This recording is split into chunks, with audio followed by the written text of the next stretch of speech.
No DQ Galaxy, we are live with a recap of AEW Dynamite for January the 11th, 2023. AEW's return to California, the Kia Forum in Inglewood, California, where WrestleMania 39 will be. Second visit for AEW. Big crowd. They were hot. They were ready for the action. Shout out to everybody that tuned in early tonight. The early birds, K-Dog 28, Elvis Thomas, Darren G, Cleaver Colin Andrew, Gomer Kyle, Ken Terminates DQ, Joey Perez, Shane Bannon. Thank you all for tuning in early on. Now, let's get into this recap. I will be talking about these segments and ranking them in order from my least favorite to my most favorite segment. Happy to see Justin Roberts back. His mom has apparently been dealing with some serious health issues and he took time off, but he is back. He does a great job. We had what I put in the bottom segment this week, and I hate to do this. This is in the 8th spot of the evening. Jericho Appreciation Society. Not often I put Chris Jericho in the bottom segment, but hey, I think that really tells you how strong of a show this Dynamite was. I did not think this was a bad segment. I just thought like it was average. I could take it or leave it. Chris Jericho and company bragged about what they did to Ricky Starks last week when Ricky Starks was put through a table by Jake Hager. And Jericho brought up PWG Battle of Los Angeles. They made a special appearance there, which is crazy. I never thought Chris Jericho would show up at a PWG event, but PWG has created a legacy for sure. Basically the modern day ECW, as Jericho put it, and they've been pretty much the top underground wrestling promotion going back to 2004, 2005. I was at some of those early PWG shows when I was living in Southern California. Saw the likes of El Generico, Kevin Steen, and the list goes on. So anyways, Ricky Starks interrupted the segment. He was back from his attack last week. I figured he would take a week off to sell the injuries, but he was back. Action Andretti was with him. Andretti was okay on the mic, but clearly just saying the lines to get the cheap pop. He used Chris Jericho's "shut the hell up" line. He threatened to shove the baseball bat up Jericho's ass. He took some shots at Sammy Guevara. And then Ricky Starks had a few words for Jake Hager. Basically, he called him the village idiot and challenged Jake Hager for a match on next week's Dynamite, which not sure I really care all that much about Jake Hager having a match. And I'm really not liking his hat. I know they're trying to get that over, and I guess AEW fans will like just about anything, but it ain't working for me. The hat gimmick is dumb. Doesn't make me want to boo the guy. Just makes me not want to see him at all, pretty much. Coming in at number 7 for this week's Dynamite, tag team action. Holla, holla, holla. Lee Moriarty and Big Willie going up against Junglehook, Jack Perry, and everybody's favorite, Hook. Good guys got the hot start, but then Stokely Hathaway grabbed Luke Perry's foot, and that slowed him down a little bit, but then he went for a dive, and he was caught by Big Willie.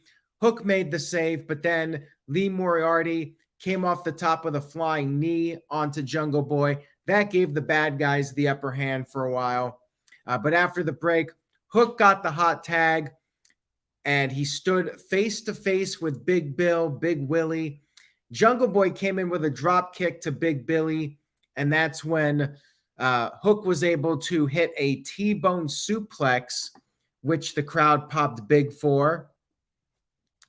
And that sent Bill to the outside. Bill did a great job selling it, and Jungle Boy put on the snare trap and submitted Lee. No surprise here. Lee was in this match to take the fall. Match was fine. Pretty basic, though. Hook got a great reaction, as you would expect, and it was fun for what it was.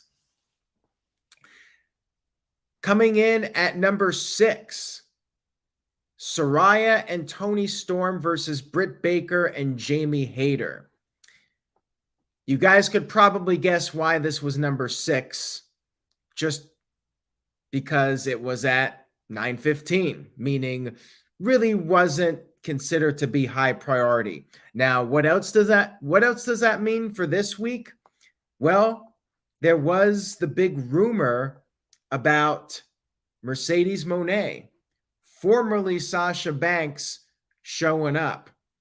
But when this match was set up for 9:15, pretty much gave away that she wasn't going to appear. Like, if she was going to be on the show, you would put this match either as the opener to create buzz or put it in the main event spot. So when it's at 9:15, that was, to me, the giveaway that she wasn't going to be on the show. The match was fine.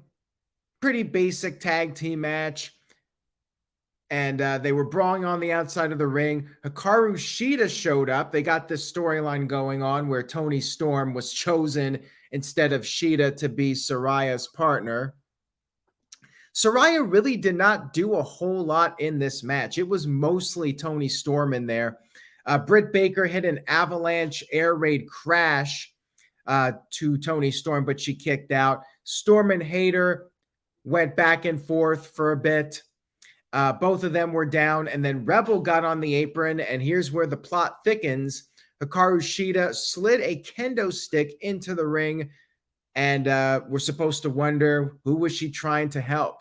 Well, Britt Baker got the kendo stick, hit Toni Storm in the back with it, and then Jamie Hayter hit the Haterade and got the 1-2-3 victory. And Gary Joe brought up an interesting point here. I think LA would have been a good place for Mercedes Moné to debut, but I mean, she'll get a good reaction pretty much anywhere if AEW is able to bring her in at a later date. It's interesting, though, because you had, granted, AEW did not announce anything, but you had Britt Baker last week call herself the boss and wink at the camera. And to me, that was a mistake. They should not have done that because people interpreted that as hint, hint, Mercedes Moné is coming. Now, maybe she is coming and it just wasn't this week. We'll see. Time will tell if she shows up in AEW. For what it was, match was okay. And they do have the storyline with Shida teasing that she's going heel. And I did enjoy that aspect of it.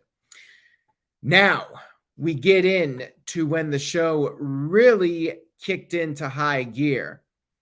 And number 5 is a promo from MJF. And you know this was a hell of a show when MJF on the mic is number 5.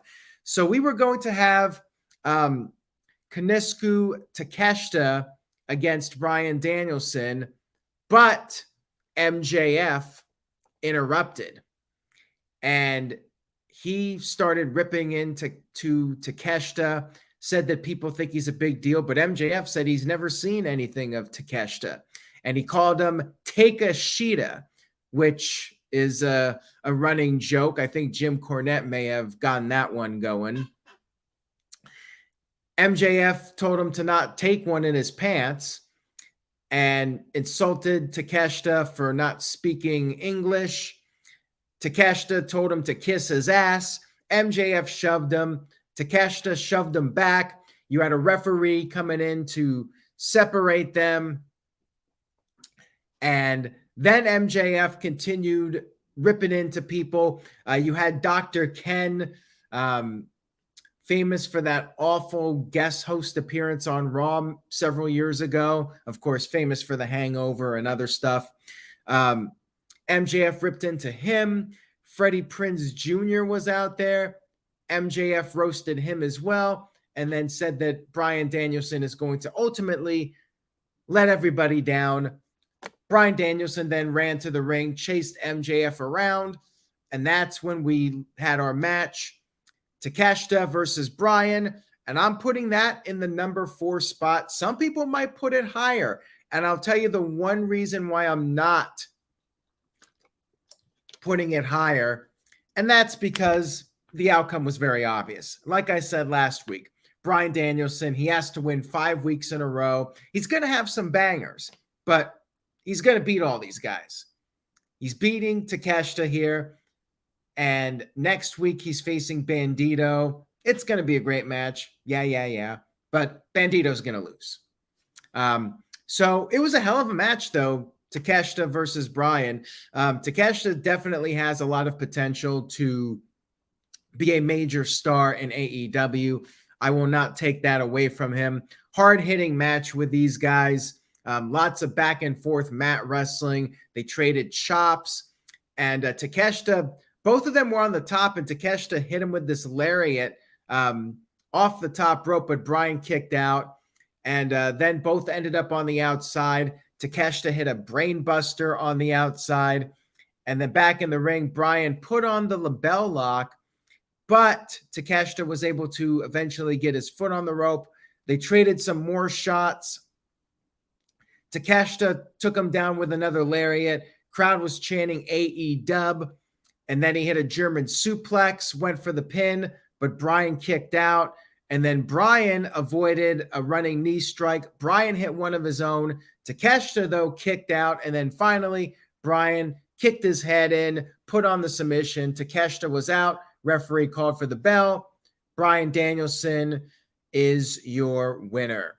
Jeff Meacham was at the show tonight. I'm sure he will give his review at some point on the Jeff Meacham Network, jeffmeachamnetwork.com. Make sure you guys follow him at _Jeff Meacham.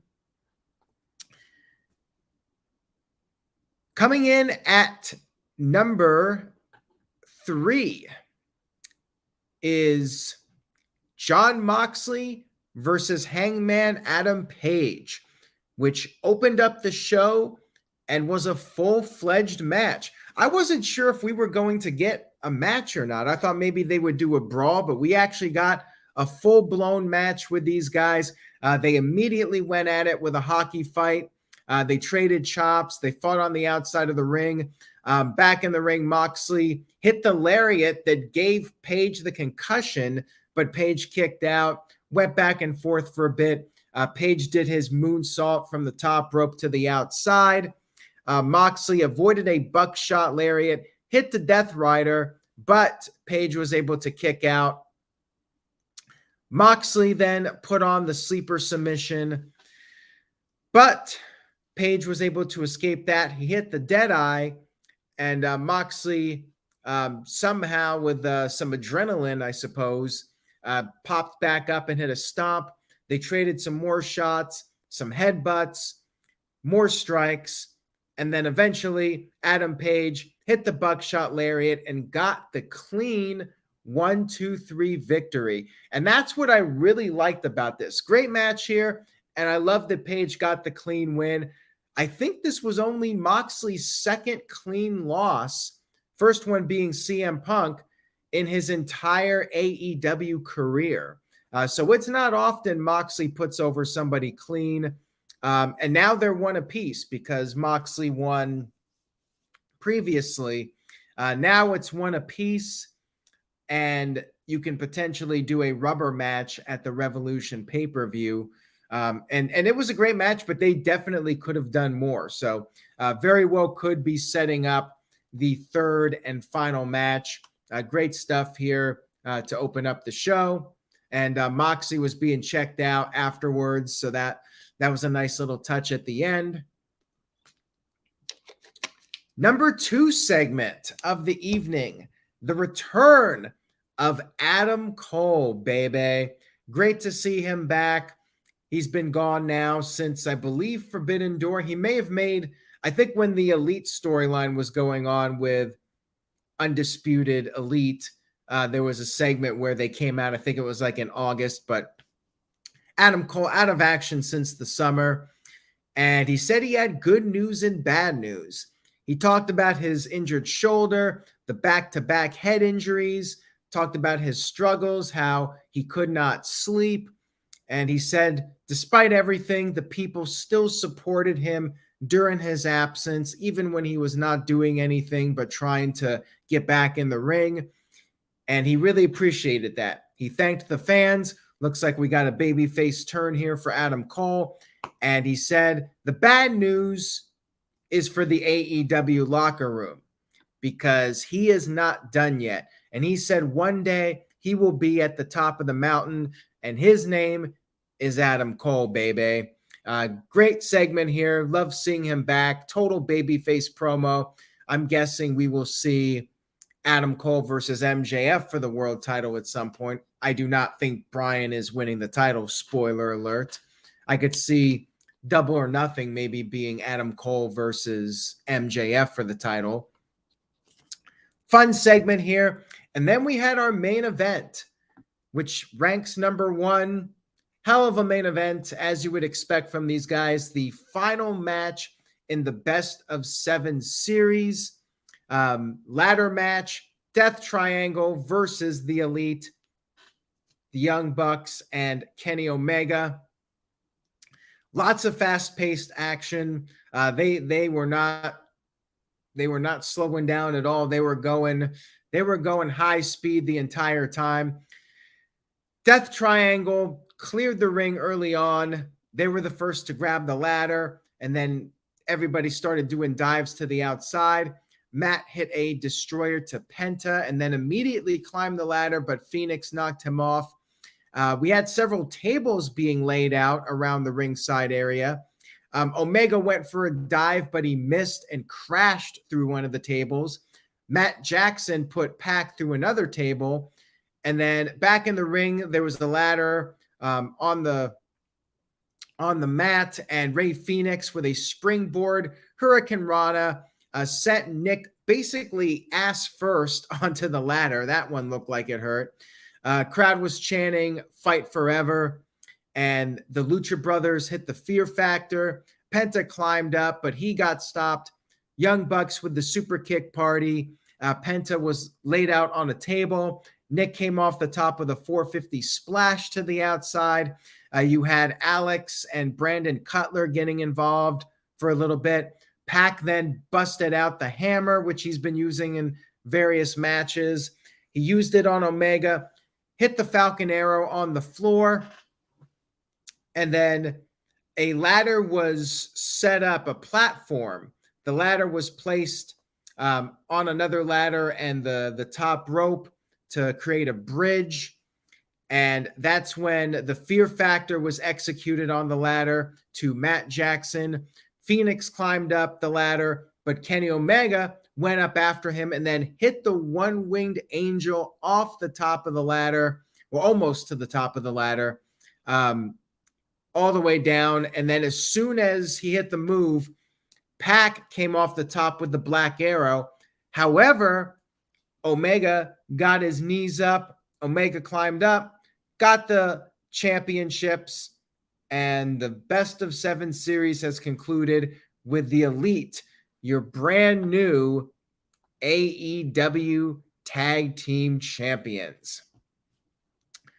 Awesome match here, and they were the first champions, the Elite. So I'm not really surprised they won the whole thing. They were meant to have a solid run as the first champions. I think it was to get the titles off the ground. And hey, they're not in the world title or tag team title situation right now. So I think it's good to have an established act winning the titles and making them meaningful. So I did like it.